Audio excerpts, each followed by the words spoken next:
guys, what is up? My name is Megan and welcome back to my channel, or welcome if you're new. I hope you guys are doing well and staying safe, and welcome to today's video, which is my July TBR. I play a game called the Book Hive, which I created. It's a board with 91 different prompts on it, and we roll dice and move around the board to pick our books. The board is inspired by 6 of my favorite books. If you want to know every prompt on the board, or if you want to watch me play this game other times before you watch this one, I'll leave the playlist in the cards and in the description for you guys. I did not fully complete my TBR in June, so we are starting with 9 rolls. I'm not participating in any readathons for the month of July, except for the end of my own readathon, which is Everbloom, which lasts until July 5th. So almost when you guys are going to see this video. Other than that, it's going to be a pretty chill month. I say that. I am most likely changing jobs early July, so that is going to take a lot of my time. And then I also am going on vacation. Well, I have like weeks of vacation in the summer, which are happening at the end of July and beginning of August. So that is when I'm going to get a lot of the reading done. So we're going to start with picking a book from the TBR jar first, and then we'll go into the dice rolls. We are going to start with the TBR jar. Everything that is not seasonal or part of a series that I'm currently working on, like a video for, is fair game. So there's a lot to pick from. Let's wish us luck.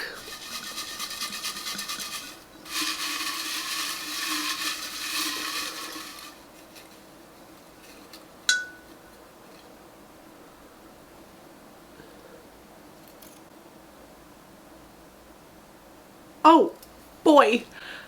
Oh boy. Okay. My jaw dropped because it was purple, and I know purple is fantasy. This is a big book. You guys probably won't be able to see what it says. This says The Will of the Many. Slight heart attack. This is The Will of the Many. Technically, my TBR jar is doing me a massive service because I need to read at least 5 adult fantasy books this year, and this is in my 15 for 2025. It's just big and daunting a little bit, I won't lie. It's over 600 pages of adult fantasy of a series I know nothing about. I have been making my way through some adult fantasy, hence my goal of reading more of it. But this is, I think, yeah, it's like academia fantasy. I don't think it stays like an academic fantasy the whole way through. But I knew what it was about when I purchased it, but it's been sitting on my shelf for a couple of months. So that's an interesting plot twist at the beginning of the video. That is okay. I'm gonna get the audiobook for this with my next Audible credit. I think is the best plan, best course of action. And I'll keep you guys in the loop if you're interested on my thoughts about The Will of the Many. I'm hopeful that maybe during my vacation or a little bit throughout the month, I'll be able to slowly read this. I'm also technically still reading The Sword of Kaigen, so I might make a video of reading like popular adult fantasy. If that's of any interest to you guys, let me know. If not, I will move past this trauma and we can start playing the game. Help me. Last month we ended on Spirit, so that is where we are starting. And we get 5 and the dog. 1, 2, 3, 4, 5, and we go back down. Wondrous Arts. A book featuring academia. The first dice roll landed us on a book featuring academia. So I am putting, am I in focus? I think now I am. I am putting Exile back on the TBR because I did not get the chance to read it in June. And this is another of my 15 in 2025, and a book that I really want to read because I want to keep moving with the series. If you don't know, Exile is book 2 in the Keeper of the Lost City series. I have a book review for book 1 that is spoiler free if you're interested, but it is basically about this young girl named Sophie who learns that she's an elf and has all these powers, and so she moves to this magical world and learns about all of her new powers and what that means for her while meeting all of these new people and going to this magic school. Well, it's magical, I mean, it's school in a magical world, but like obviously it has magical undertones. This is a very like famously well-known middle grade series that is going to end, I believe, in 2026, and there's like 10 books in the series, so I need to catch up because this is only book 2, but I really enjoyed my time with book 1, so we'll see how this goes. This is another chunker, but I do have the audiobook for this, and the audiobook for these books are fantastic so far, so on the TBR. Let's go again, and we get 3. 1, 2, 3, and we're back where we started. Spirit. Roll number 2 landed us on an underhyped book, and for that I am going with Peril on the Atlantic, which is another middle grade book and another first in a series, I believe. This is like the Adventures on Train series, except it's in a boat and it's in the early 1900s. I think it's like, yeah, 1936, and it's kind of like a mystery on a boat, but it's kind of like historical-ish at the same time. I don't know how much we're gonna feel of the historical vibes. Then a car alarm just went off. This is going great, but the audiobook for this has now released. So I was excited to put this back on my TBR because I wanted to read it a couple of months ago, but I really wanted the audio when it was not out yet, but now it is. So back on the TBR it goes. Let's go again. And we get 6. 1, 2, 3, 4, 5, 6. The Quip Read a Book featuring travel. Number 3 brought us to a book featuring travel, and then we're bringing back another book. This is, I feel like, a TBR of a lot of books that I've previously put on TBRs, and that is Head Witch by Skye McKenna. This is the first in a middle grade series. It's another fantasy series, and book 4 is coming out this year. I own the first 3 books, but I haven't read them because the audiobooks for these are not available in Canada. I know they are available, I think, in like Australia and those places, but it's not available here. And every time I pick this up, I'm kind of in the mood to listen to it, but I like need to get over the fact that it's not possible. So I will be physically reading this. This is a witchy fantasy middle grade about a young girl named Cassie Morgan who runs away from her boarding school because she's waited for like years for her mom to come back and she doesn't show. And I'm assuming she sets out to find her and then ends up stumbling across like a magical world. I know there's a talking cat, a flying broom, and she escapes to a enchanted village. This kind of feels similar to Greenwild, but for some reason I do think I'm going to prefer Head Witch, and again, it might be similar in premise and be very different in execution. But I have a feeling this could be a very strong favorite for me, or at least a contender for that. But I don't know why I keep putting it off. So again, this features travel because she travels on a broom to this enchanted village, so it technically works. It's gonna be a vibe. Crossing my fingers. And again, we get, I don't know if you can see that. Let me bring them closer. 7. 1, 2, 3, 4, 5, 6, 7. Paris, read a romance. The next prompt I have to fulfill is to read a romance, and for that I'm going with Comeback by Rebecca Jenchak, which is the 3rd book in the Holland Brothers series and the only book I have left in this series to have completed it, and that would mean a completed series for my challenge this year. They are a series of companion novels. If you don't know, I've been reading the Holland Brothers pretty much all of this year and just falling in love with Rebecca Jenchak. She's definitely my favorite romance author as of now, and this series follows different brothers who end up falling in love, and this story is between Archer and I think it's not Avery, Sabrina. Archer is deaf, so there is representation for that in this book, and it is between, I think he plays football and she's a dancer, and I'm very excited for their romance. I have loved every single brother. I love to see Archer in every single book that I've read. He is one of my favorite characters, so I'm very excited for their romance. I just don't know how I'm going to feel about Sabrina.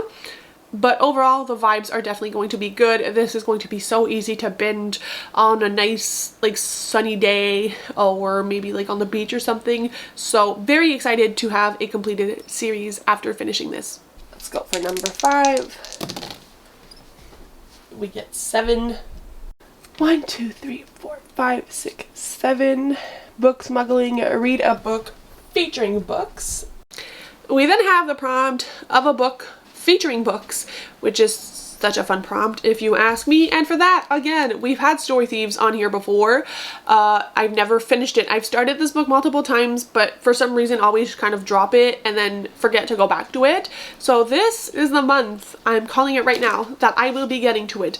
And this feels very similar to me as Pages & Co. in the sense that we have a main character who sees a classmate like going into a book, and then he ends up like exploring books with her. I believe it is the first in a middle grade series, again, which is not so good. I'm starting a lot of series but not finishing a lot of them, but that isn't a problem for another time.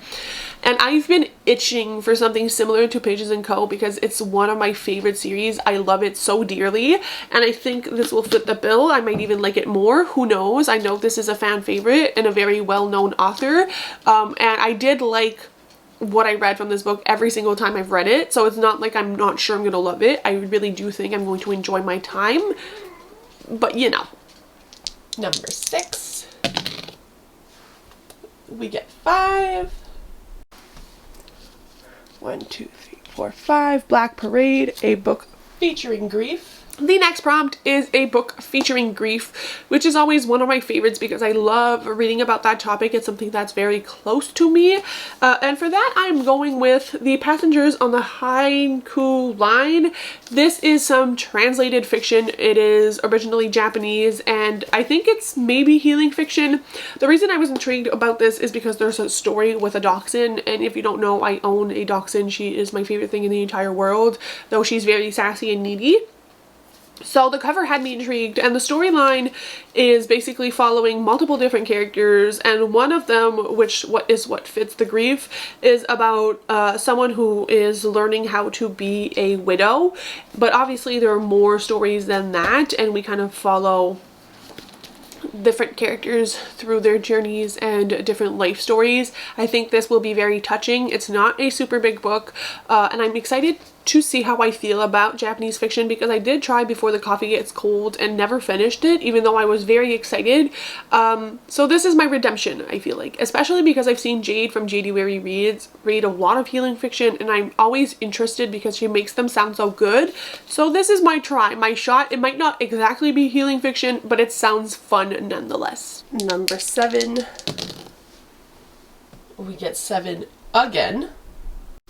1, 2, 3, 4, 5, 6, 7. Morgan Crow, read a middle grade.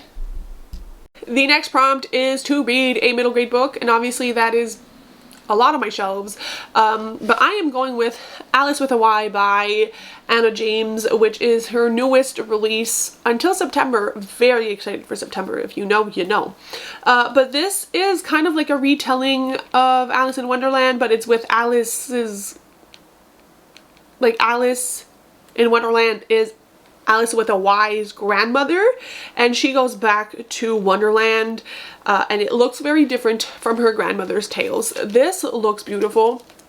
I do appreciate Alice in Wonderland as a story. Is it my favorite thing in the world? Probably not. But is Anna James one of my favorite authors ever? Absolutely. Am I trying to read all the books she releases? I am, because she never misses, and so I think I'm going to enjoy this story even if I'm not the biggest fan or have the most knowledge of Alice in Wonderland. I think this is going to be fantastic. There is an audiobook for this, and it just is such a beautiful book. I'm so excited. What would have been our last roll if I finished my TBR? We get 10. 1, 2, 3, 4, 5, 6, 7, 8, 9, 10. The Mainland, a contemporary. Prompt number 8 is to read a contemporary, and for that I am going with Blood in the Water by Tiffany D. Jackson. This is a middle grade that actually released on July 1st, and it is Tiffany D. Jackson's first foray into middle grade. This is a middle grade kind of mystery thriller, I could call it, about this young girl who visits Martha's Vineyard with, I think, I don't know if it's a friend or someone, and during this vacation a teenage boy dies and it might be murder, and so she tries to solve what has happened to this teenage boy. There's a lot of really important discussions in every Tiffany D. Jackson book, and I'm very, very excited for this. I've heard nothing but great things for early reviews, so I'm excited. And last but not least, roll number 9, we get 7 yet again. 1, 2, 3, 4, 5, 6, 7. Read a book you were thinking of unhauling. And the last prompt is a book you are thinking of unhauling, and obviously for that I always use one of my self-destruct books, and I did not get to Spellstone last month, and it is one of the middle grade books that I'm like, I absolutely need to read this before the end of the year because I want to make my mind up on whether or not it is a book I enjoy, because I don't want to unhaul this having not read it. So we are prioritizing this. It has an audiobook as well, I checked, which is fantastic. This is about this young girl named Evie who is always used to being overlooked, but then she's recruited to the Order of Stone, which is a secret magical organization, and she realizes that there's a lot of strength in being ordinary. And I think this is a standalone fantasy, which is really cool. So I'm excited and worried, but I have high hopes for this one, and I'll keep you guys posted on whether or not it is going to be unhauled or if it stays in my collection. So those are all the books I have to read in July, aside from all the other side projects that I have going on and plan to do in the next month. Let me know what book I should prioritize, what books you want reviews for, vlogs for, and if you've made it this far, leave me a summary emoji, any kind of like a sun, a beach, a tent for camping, whatever you feel like, to let me know you were here, and I'll see you very soon with another video. Bye guys, happy reading.